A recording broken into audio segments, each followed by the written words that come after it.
anyone else so done with the critics right now? Everyone's a critic, whether it be people in your own life or whether it be in the masses right now, because things are a little bit crazy.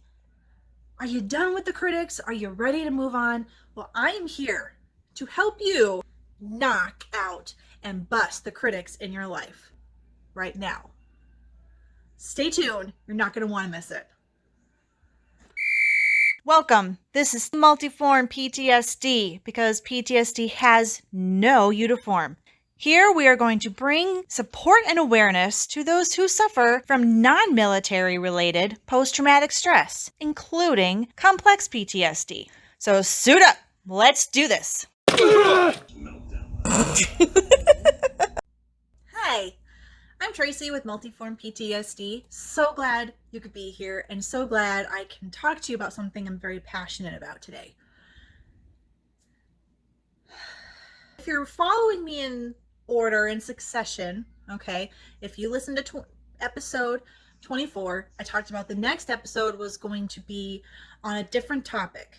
And I promise you that will be my next one. I will do it as a bonus and I'll get it out soon. And that is the tips to a successful night routine. Because in episode 24, I talked about successful morning routines of successful people. I'm still going to do that. But after some experiences that I feel I've had in my personal life, and that I feel like we are all watching as the world is in chaos right now, it's critics. Everyone's a critic right now. Everyone has an opinion, and I fully support that. I really do. But I feel like there's some discussion that I feel I can contribute to this issue. I'm going to name off a few people, and I want you to think about what these people all have in common. Michael Jordan, Tom Brady, and no, it is not sports because my next one is President Donald Trump. What do they all have in common? For those of you who don't know any of these people, Michael Jordan, notably, arguably the best basketball player in NBA history. For argument's sake, let's just leave it at that. Tom Brady, again, number one quarterback in NFL history. Okay? Arguably, I understand. I'm not here to debate that. Just at least suffice it to say for our conversation today, he's in the top 1%. President Donald Trump, President of the United States, as of right now in 2020. Our elections are coming up. I'm not looking for a political discussion here. Whether you agree with or like these people isn't the point. So get out your bias. Now I'm going to tell you why I picked all of these and what they all have in common. At least in my opinion, I feel like they are all their own version of the comeback kid. What does that matter? What does it have to do with the price of tea in China, right? What does that have to do with what we're talking about critics today? The other thing they all have in common is they all have probably the top numbers of critics in the world, right? As soon as I said these names, at least one of them, pretty darn sure, you had a strong opinion of them, okay? And I get that. Honestly, to be completely honest, I was not a Michael Jordan fan. I appreciate and can absolutely agree that he, in my opinion, was the best basketball player in NBA history. I do believe that. Did I like him? Not so much, but I respect his talent. That's where I feel we are missing. Now, a lot of people have a lot of opinions on Tom Brady, Tony Robbins, Donald Trump, Kobe Bryant. We all have an opinion. But for right now, I want to talk about what we can learn from all of these people. And it's how their mind and how they dealt with critics in their own life or on a big scale. And right now I feel like we are all under the microscope. Now, things have been a little chaotic for quite some time here in the United States. Tell you what, I believe in, I don't know if you want to call it serendipity or karma or the law of attraction, whatever it is, I believe that God or the universe brings to us things to our attention to show us something, to teach us a lesson, to maybe bring us to a different time and part of our life, right? So we can evolve into the next thing.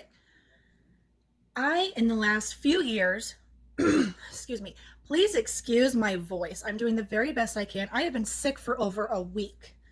Excuse me. No, it is not COVID. I did get tested. I came out negative, whatever it is. I don't know, some kind of virus, but that's why my voice is a little bit, but I'm still here because I'm committed to helping my tribe, no matter what, best I can, okay? So excuse my voice. My life, I've had plenty of critics. Let me tell you a story. I was a figure skater. If you follow me, you know I like to tell stories about my figure skating days. I was a figure skater. I loved it. I loved everything about it. It truly was such a huge part of my life for many years. Even when I stopped skating, I coached and I was the director of a figure skating club. It was a passion of mine. So why am I not part of it now? It's a really great question. A lot of the reason I am not involved in the sport of figure skating anymore, in fact, until recently in the last couple of years, I really haven't even watched it on TV. That's how bad, and like that is crazy. For all of you who knew me younger, like I boycotted the sport for years. I didn't watch it. I didn't participate. I didn't step foot in an ice rink, except for maybe a couple hockey games with a friend. I just was done. And it was a lot because of the critics. And I let them get to my head. And I let them destroy one of the best parts of my life. And I was like, you know what? This is not okay. And when I was younger, I was working so hard to pass one of my tests. In figure skating, you have different levels and you have to go to what we call a test session. You skate in front of judges. They judge, critique, whatever you want to call it, everything you do and decide whether you are capable to move to the next level. I was working my tushy off. I was skating every day. I was sometimes traveling an hour one way after school to coach and train at a different location with a different coach. I was working my tushy off. I was doing off-ice training. It was a goal of mine and I was working hard. Well, there was one day I was bound and determined to land this specific jump.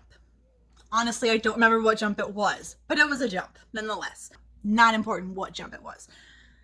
And I came home and I hurt everywhere. I hurt both of my hips. I had bruises on both sides of my hips, both sides of my knee, just bruised and hurt so bad I could barely walk up the stairs. So bless my mom's heart, she got me some ice and I kind of wrapped it around my hips and I was kind of waddling up the stairs for dinner, okay, or after skating practice that day. And I will never forget, and maybe I've told this story before, but it has really stuck out to me. I remember getting up, sitting down at the table, just very gingerly. And I remember my dad looking at me and went, "Fall a lot today?" And I kind of looked at him like, "No kidding, Sherlock. Captain Obvious." Right? I was like, yeah, yep, I fell a time or two. And I did. I hit and I hit hard and I hit often. And I'll never forget, he looked at me and he said, "Good." Teenage daughter here moment. So rewind to teenage daughter Tracy, who was in an emotional state, let's just say. I was like, "Good?" In my mind, I'm thinking, good? What is good about me falling all the time? What is good about me hurting and needing ice packs on every bone in my body? I'm exaggerating, but that's what teenagers do. What was good about this? Like, what a terrible thing to say to your daughter, right? Like, this was going on in my mind. You know how our minds can like go, whoa, and go like 5 times faster than our mouth or the real world? So all this is going on in my head. And I just kind of looked at him and went, "Good." As in, "Is that really what you meant to say?" And he said, "Yeah." He said, "If you're not falling, then you're not trying anything new. If you're not trying anything new, you're not learning anything, and you're just wasting time." Ding! I never looked at it that way. But falling and failing all are signs that I'm trying something. I'm putting myself out there and I'm trying for something better. I have a goal that I'm trying to set. We won't accomplish anything in life if we don't try and put forth some effort. And I promise you, if you're putting forth the effort, you're going to fail. Not every time, hang on, but you're going to fail. Look at the examples I gave you with those 4 people, okay? Donald Trump. Forget that he was ever president. I would have used him as an example if he wasn't the president or in politics at all. How many times has he been bankrupt? I don't even know. Maybe I should have looked that up before I did this. I don't know. But he's been bankrupt. He now is one of the richest people in the world. Very, very successful man in business. That's all I want to talk about. Very successful in business. And he went bankrupt. His companies went bankrupt. He tried and failed before he was a huge success. I want to talk about Tom Brady. Okay? I've loved Tom Brady since before being a Tom Brady fan was cool. Or some of you might think really not cool. Don't really care. But here's why. First of all, and I didn't even do this on purpose, but I'm wearing my Michigan shirt. Okay? He was at the University of Michigan, my very favorite team in the whole wide world. He was our quarterback. And I loved him because he was my Michigan boy. I love my Michigan boys. Okay? And then he went to the Patriots. Quite honestly, if you know his story, no one gave him a chance. No one gave him a chance to succeed in the NFL. He was one of the last people picked in the NFL draft. That's all you need to know. And if you look at what they said about him at the combine, which is you get invited to the combine as college players who are looking to go into the NFL and try to be drafted. You go to the combine and you get measured with different skill sets and such and rated. Really, again, critics. But that's their job, is to critique, just like the judges, just like coaches. That's their job. But that's what they do. His rap sheet was not good going into the NFL. I'm not even kidding you. Now, whether you like him or not, when I say he's one of the successful and best quarterbacks in the NFL, there's stats to back up that argument. He has 6 championship rings. He's been MVP. He is 42, 43 years old, and he's still kicking butt and taking names, playing for the New England Patriots. When he was drafted, he went to, I've heard this story lots because I've really been focusing on some of these people lately because I want to learn what they have, what they do, how they think to become a comeback kid, because that's what I feel I have been and am called to be, and also called to help others be. So what does that mean to be a comeback kid? How did they do it? What's the difference? What's that edge? And when he met the owner, he went and shook his hand and he said, "Hi, I'm Tom Brady. I'm your 6th round draft pick." And he said, "I know who you are." And Tom Brady looked him in the eye and said, "I'm the best decision that this franchise has ever made." Now, think about this. He just came from the combine, just got some not so good results. He was too slow. He wasn't good with a scramble. His arm was okay, nothing fantastic. He was slow. He was kind of gangly looking. His rap sheet wasn't great, but they took a shot on him. And he was the best thing that happened to the Patriots. They became winners. They became champions over and over and over. His leadership skills on the field make him someone to look at in his mindset. He loves critics. Loves critics. It feeds him. When someone says he can't do something, or he's not good enough at something, or he'll never amount to anything, or whatever, that feeds him. It doesn't shut him down. One of the best things I learned from him was to let the critics fuel you, not fool you. Fuel you. Let them be the catalyst that just pulls you into the direction that you want to go. Michael Jordan. Again, not a Jordan fan necessarily, but I watch and I totally recommend on Netflix. There is a series, The Last Dance. Season 1 was about Michael Jordan and the Bulls during their hurrah of 6 championships in 10 years? They had an amazing run. But it was a lot of focus on Jordan. He didn't make varsity in basketball till his junior or senior year. He was nothing great. I watched and I learned so much from him because he's one of the greats. Like him or not, opinion or not, he's one of the greats in what he does. And that's what I've been researching, are the greats. And what do they do that makes them great? Because I feel like those that have PTSD, we're all comeback kids. Let that sit in for a second. We can all be comeback kids. Those of us have been through post-traumatic events already automatically have become a step back. We have more trials to overcome to succeed in life, okay? So to do that, we need to get out of victim mentality and into the victor mentality, okay? We need to become the comeback kid, like the greats that I've been talking about. Totally recommend watching The Last Dance on Netflix. Let's learn from the best. One of the best games Michael Jordan had, and again, I'm showing you my ability to be objective, okay? I don't really watch professional sports much anymore. I'm more of a college girl, but I used to love the Utah Jazz. Loved the Utah Jazz the years that they played the Bulls in the finals, okay? So, spoiler alert, they beat us both times. Very close series, but they beat us.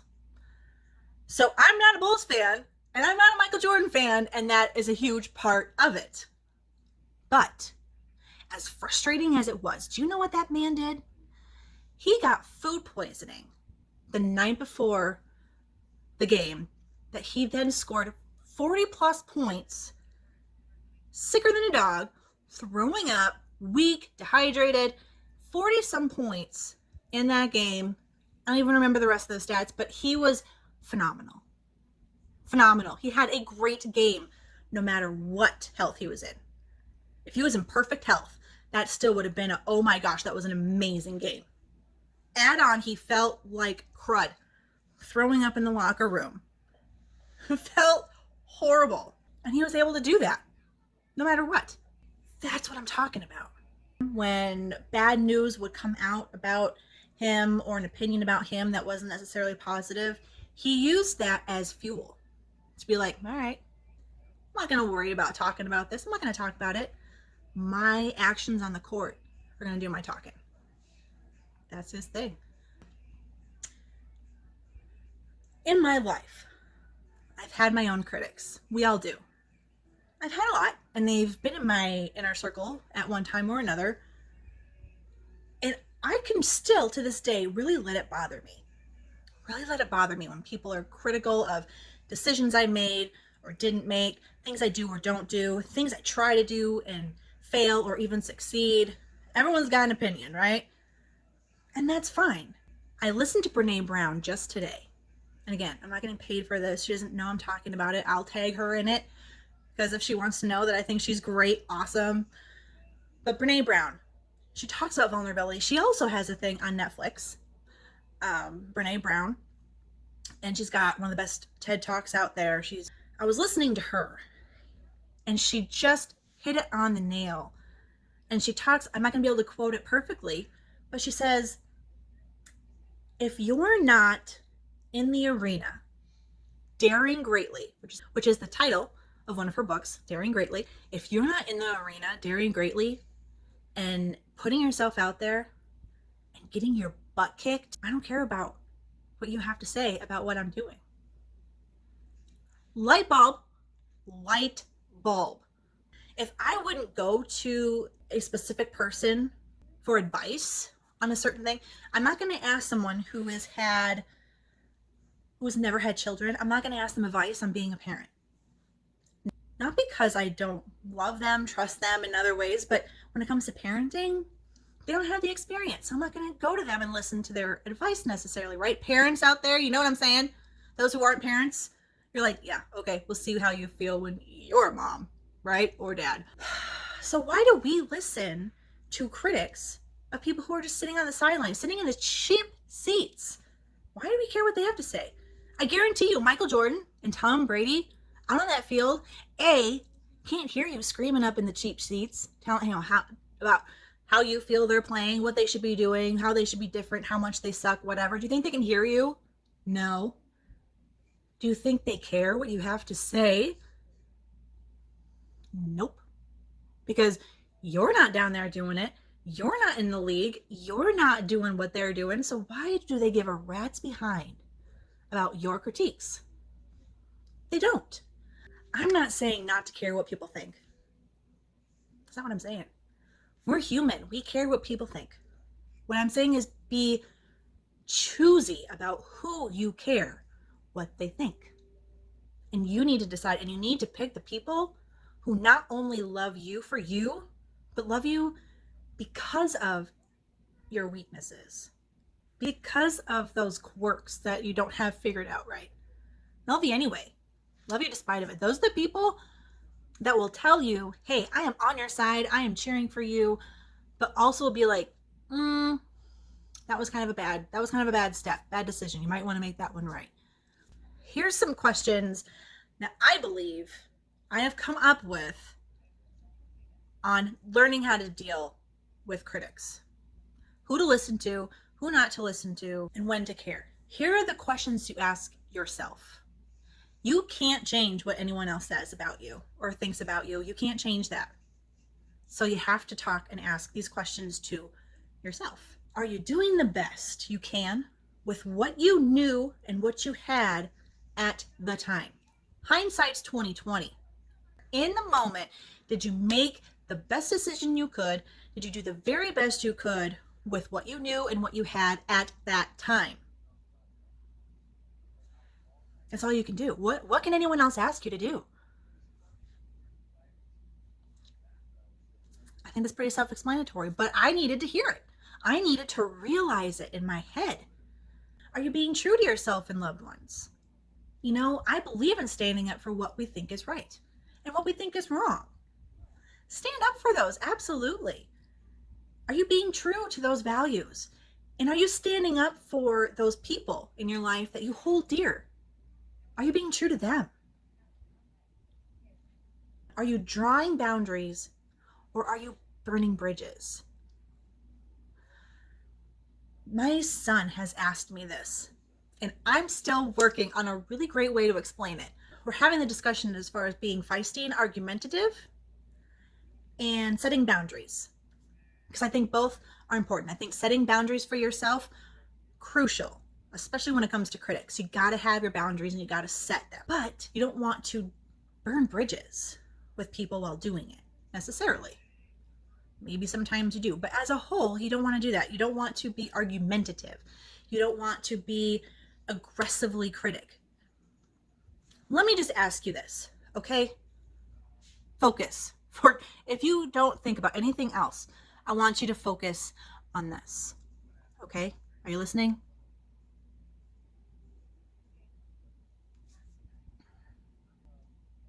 Have you ever changed your mind, changed your course to the way someone else wants you to do something because they yelled at you, called you names, tried to make you feel stupid or intimidated or whatever? Have you ever changed your actions because of those actions by others? I'm going to venture to say most of you are going to say, oh, hells no. Right? And if you're anything like me, if you treat me like that, I'm digging in my heels. Don't care. I'm digging in and I'm not budging. You're not going to push this girl anywhere. Okay? But you can lead me anywhere. When has that ever changed anyone's mind? Has that ever changed yours? If someone comes yelling at you, are you going to change if someone comes up in your face, does that make you go, oh, yeah, okay, whatever you say? No. At least not for me, and at least not for most people I know. It doesn't work. So why are you doing it? We need to treat everyone with respect. Even if you don't necessarily respect their decisions, everyone deserves to be treated with respect. Doesn't mean you have to respect their decisions or actions, but they deserve to be treated with respect. When we are dealing with critics, or when we're dealing with other people who are being difficult, that a lot of our communication has a whole lot more to do with how we say something or how we do something than what we're saying or doing. What do you think? That's the phrase. What do you think? What do you think about this problem? Okay, there's one. What do you think? Okay. Do they mean the same thing? No. One is a true question of introspection and asking an opinion, like, what do you think about this? I don't know what to think about it. Or there's, what do you think I thought? Or what do you think? Two very different things. You said the exact same words, your actions and how you said it, very different. So there's very different meanings. So many times I hear, well, all I said was this, or all I did was that. But how did you do or say it? That gets left out of the message a lot. And this is something I believe that we need to be introspective. These are things I want you to ask yourself. Ask yourself. Because again, you can't control anyone else. I don't want you to go out and be like, you need to listen to this podcast. Well, yes, absolutely. I think you should be suggesting this podcast to everybody. But I don't want you to go, listen to this podcast and you need to ask yourself these questions. Again, not helpful. And that's not what I'm promoting. So please don't do that, because that is not how I promote doing things. These are questions to ask yourself about how you react to people, how I react to people. I am not perfect, not even close. But I really try to live by these questions. Focus on, are we talking about people and problems rather than talking to people and about solutions? You see the difference? Right now, there are critics everywhere. There's everywhere from Black Lives Matter to white supremacy, and then everywhere in between. Masks. Everyone's got an opinion on masks, right? Some people think they're good, everyone should wear them, and if you don't, you are scum. And then there's, if you wear them, there's those that are, you are a sheep and you're an idiot and they don't work anyway. And everywhere in between. COVID. So I'm not going into right or wrong in my opinion even. But you go from COVID is not a big deal to it is just around the corner. Everyone's going to get it. And it's going to destroy us all. We are all going to die from this disease. And everywhere in between. I believe in standing up for our beliefs. It's not what I'm here to do right now. That is not my goal, other than how we treat people. A lot of people will say, as they take one side or the other, that they're standing up for their beliefs. Maybe that's true. And they are jumping up and down and screaming how we need to be able to stand up for our beliefs and make a protest on things that we believe in and hold true. And I totally agree. What I don't agree with is, are you really standing up for people's ability to stand up for themselves? Or is it only okay for people to stand up for the same thing you do?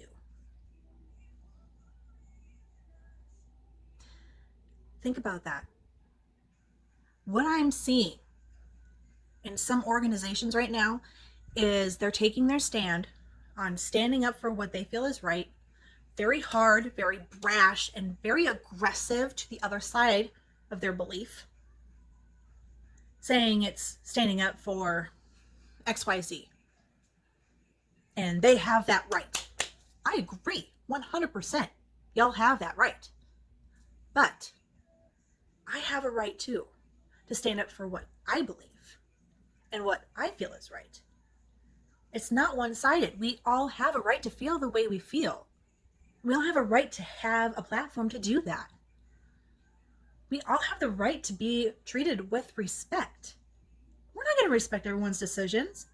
I'm going to tell you, I have very strong opinions on these, on the issues that I brought to you here. I'm not an extremist, I don't think. At least I hope I'm not. I think we need to take some of the emotion out of it and just be objective and look at things and be fair.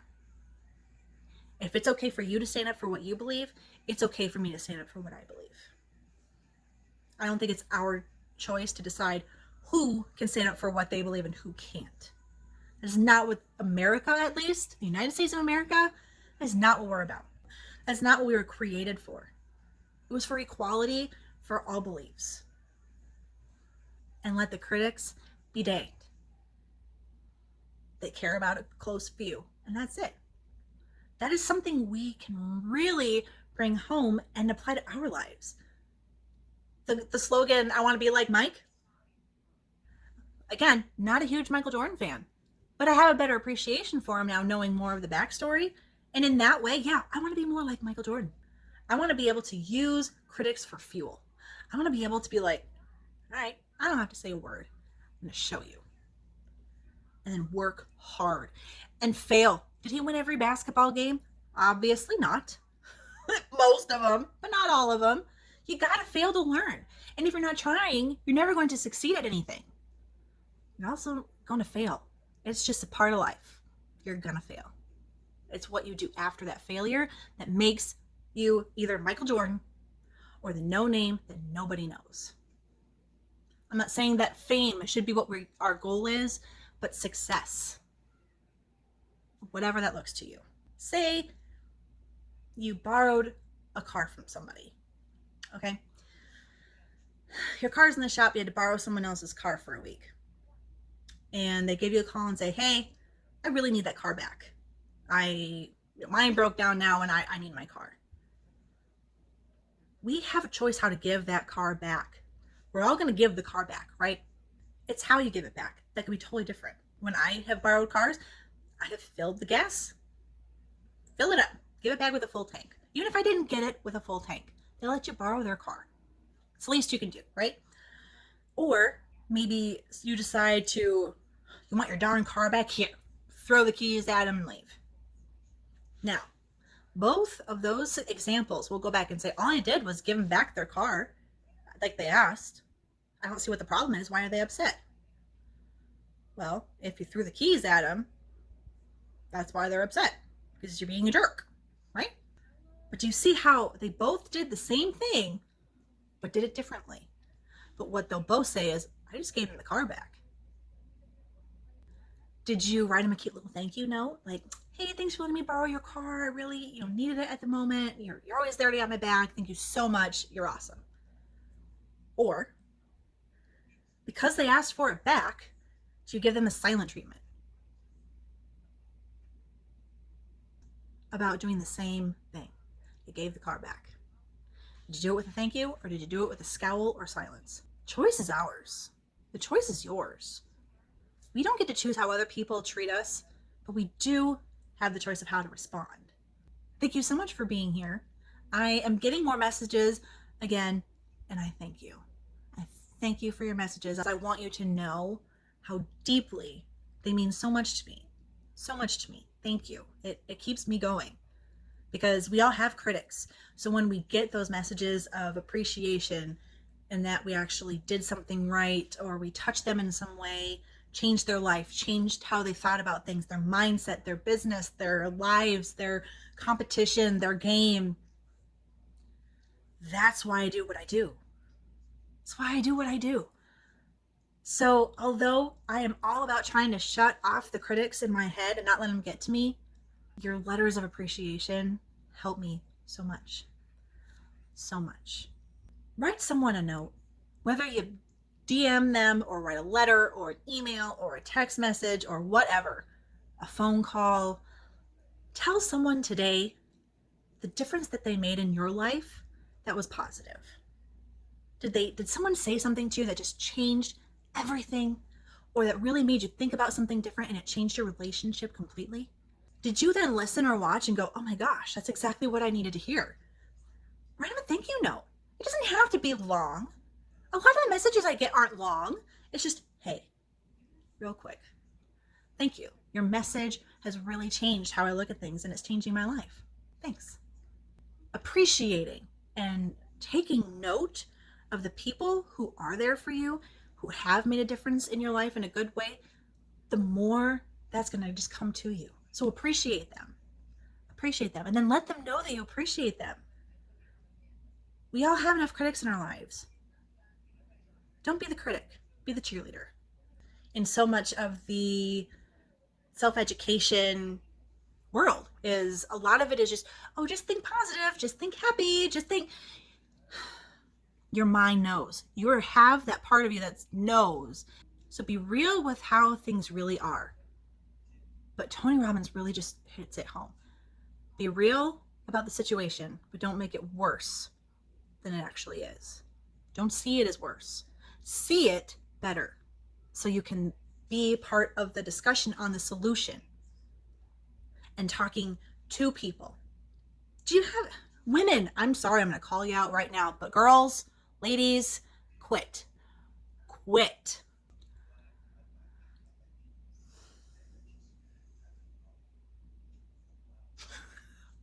Totally forgot what I was going to say. And I've done it. We've all done it. So I'm not shaming you. I'm just trying to bring it to your awareness. To truly be the best version of ourselves would be to talk about solutions and talk to the person directly. Talking to everyone else about it isn't going to help.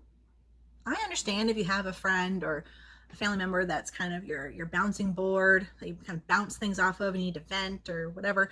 I've got some core people that I vent to. And we all need that. I firmly believe it helps nothing and only creates more problem, more hostility, and more venom to the problem. In the future, I'm sure you didn't mean to hurt my feelings, but it did. I'm sure you didn't mean to make me angry, but it did. So just so you know, let's do it this way. Let's figure out a way that we can both kind of understand each other and work through this. I hope I have helped you bust the critics in your life, both externally in the world and in your own life. And really, truly, I feel, last thing I'm going to say is that it is so important who we choose to be around the most. We are a combination of the top 5 people that we are around the most in our lives. It is what it is. So choose wisely. And bust the critics in your life, at least in your own head. Get them out of your life if you can, but get them out of here. Okay, ask yourself those questions. If you're doing the best you can with what you knew, if you did the best you could with what you knew, what you had, if you are being respectful, if you're being true to yourself, if you're treating others with respect, if you are being thoughtful of how you do things and how you say things, and if you're more worried about confronting this, the solution and the person at hand, don't let it get up here. It's on them. And if you've answered those questions maybe differently than you hoped, no one in the history of the world has ever died from apology. You're welcome. Hey, I'm just coming back real quick to let you know that I am still planning on my next podcast episode will be on.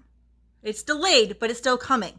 On the 6 things successful people do and as their night routine. You will notice there are a lot of correlations to the morning routine. So I highly recommend you watch episode 24 on morning routines. You're not going to want to miss it. They go really well hand in hand. They're going to totally click and make sense. So check out episode 24, and then 26 will be out very soon. So I haven't forgotten. This topic today just really needed to come out today. I felt very pulled to talk about it. So I needed to be true to that voice, but I'm still keeping my word. So we're still going to do it. Okay. Thanks everybody.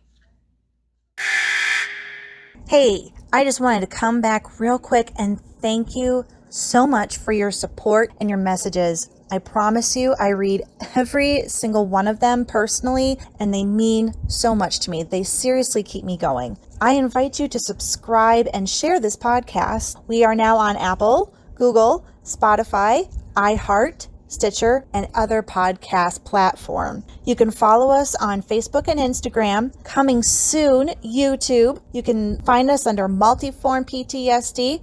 For future updates, books coming out, coaching opportunities, speaking events, go ahead and check out these social media platforms. If you're looking to invite us for a speaking engagement, need an appointment or an interview or collab, go ahead and send me a direct message on social media, or you can email us at multiformptsd@gmail.com. Thanks for being here.